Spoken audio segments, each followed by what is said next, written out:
আসসালামু আলাইকুম বন্ধুরা, আজকে আরেকটা লং ভিডিও নিয়ে আসলাম কোলাবোরেশনের উপরে। আগে একটা ভিডিও আমি আপনাদের সামনে উপস্থাপন করছিলাম, সেখানে অনেক কিছু আলোচনা করছিলাম গত সপ্তাহে। তো যারা ভিডিওটা দেখেছিলেন আশা করি অনেকেই উপকৃত হয়েছেন। তো কোলাবোরেশনের ভিডিও অনেক বড় হয়ে গেলে কেউ দেখতে চায় না, এই জন্য আমি আজকে আরেকটা ভিডিও নিয়ে আসলাম, যাতে কাটিং ভিডিও হলে সবাই দেখে মজা পায় এবং অল্পের মধ্যে অনেক কিছু জানা যায়। তো চলেন বন্ধুরা, কথা না বাড়িয়ে আমি চলে যাই।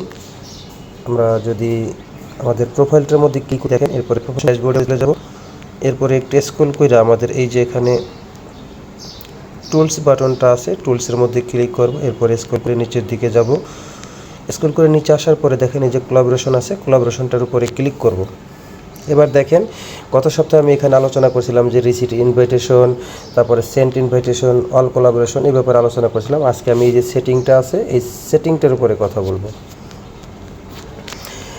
তো এইখানেই মূল কথাবার্তা। দেখেন এই যে কোলাবোরেশন সেটিংটা আছে, দেখেন এই কোলাবোরেশন সেটিংয়ের মধ্যে আছে who can invite you to collaborate, অর্থাৎ কি আপনাকে ইনভাইট পাঠাতে পারবে কোলাবোরেশন করতে। কোলাবোরেশনটা কিন্তু অন্যের কোনো পোস্ট আপনার প্রোফাইলে বা আপনার পেজে সেট করে দেওয়া, কিংবা আপনি অন্যের প্রোফাইলে বা পেজে আপনার ভিডিও পোস্ট করে দিতে পারবেন, এরকম একটা বিষয়।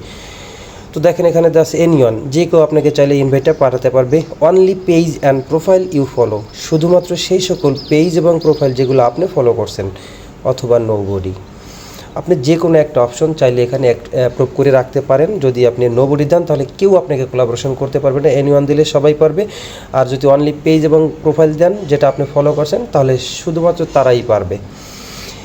তো এখানে হচ্ছে আমি আপনাদেরকে বলে রাখি যে এই কোলাবোরেশন করার আসলে তেমন কোনো উপকারিতা নেই, বরং ক্ষতি হতে পারে। অনেক ধরনের ইস্যু লেনদেন হতে পারে, বা অনেক ধরনের বিরক্তিকর একটা বিষয় ভাবভঙ্গি প্রকাশ হতে পারে। কারণ কেউই চায় না কারো প্রোফাইলে কারো ভিডিও বা ফটো বা কোনো কিছু পোস্ট হোক। তো এই জন্য এটা আসলে কেউ অ্যাপ্রুভ করতে চায় না, কারো আইডিতে কেউ কারো অন্যের কোনো পোস্ট অ্যাপ্রুভ করতে চায় না। এটা যদি আপনি বারবার করতে থাকেন তাহলে সে বিরক্ত হয়ে যাবে, একসময় সে আপনাকে ব্লক করে দিতে পারে, কিংবা আপনাকে যদি কেউ বারবার করে তাহলে আপনিও ব্লক করে দিতে পারেন। অর্থাৎ এতে সম্পর্ক খারাপ, অনেক নিকটতম বন্ধুর সাথেও অনেক সময় সম্পর্ক খারাপ হয়ে যেতে পারে এই কোলাবোরেশন কিংবা ট্যাগ করার মাধ্যমে। তাই আমি বলবো এই কোলাবোরেশন এবং ট্যাগ থেকে সবাই বিরত থাকুন। এখন দেখেন এই যে ব্লক পিপল লেখা আছে, দেখছেন আমি এখানে যেহেতু কাউকে ব্লক করিনি, আমার অ্যাপ্রুভ, আমি কাউকে কোলাবোরেশন করিনি, কয়েকটা করেছিলাম, আপনাদেরকে গত ভিডিওতে দেখাইছিলাম। বাট আমাকে যদি কেউ কোলাবোরেশন করে তাহলে আমি অ্যাপ্রুভ করি না, অ্যাকসেপ্ট করি না, আমি ডিক্লাইন করে দিই, এবং তাদেরকে অবশ্য আমি ব্লকও করি না। তো দেখেন যদি কাউকে ব্লক করতাম তাহলে এখানে তাদের নামটা দেখা যেত। তো আপনি যদি কাউকে ব্লক করে দেন তাহলে আপনার কোনো ক্ষতি হবে না, কারণ বারবার কোলাবোরেশন করার কারণে আপনি বিরক্ত হয়ে তাকে ব্লক করছেন, এটা ফেসবুক দেখতে পারবে, বুঝতে পারবে। বাট যে ব্লকড হবে তার লস হবে, তার ক্ষতি হবে। আবার আপনাকে যদি কেউ ব্লক করে কোলাবোরেশন করার জন্য, তাহলে আপনার লস হবে, তার কোনো ক্ষতি হবে না, কারণ এটা কোলাবোরেশন করাটা আসলেই বিরক্তিকর একটা বিষয়। তাই আমি বলবো, ভিডিও অনেক লম্বা হয়ে যাচ্ছে, তাই বলবো যে কোলাবোরেশন করা থেকে একে অপরে বিরত থাকে। এর নানাবিধ নেগেটিভ সাইড রয়েছে, উপকার সামান্য থাকলেও তার থেকে আমি মনে করি যে নিজের উপর ডিপেন্ড করে চলা উচিত, নিজের উপর নির্ভরশীল হয়ে চলা উচিত।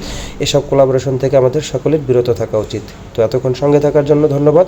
আশা করি আজকের ভিডিওটা দেখার পর কোলাবোরেশন সম্পর্কে সবাই একেবারে ক্লিয়ার হয়ে গেছেন।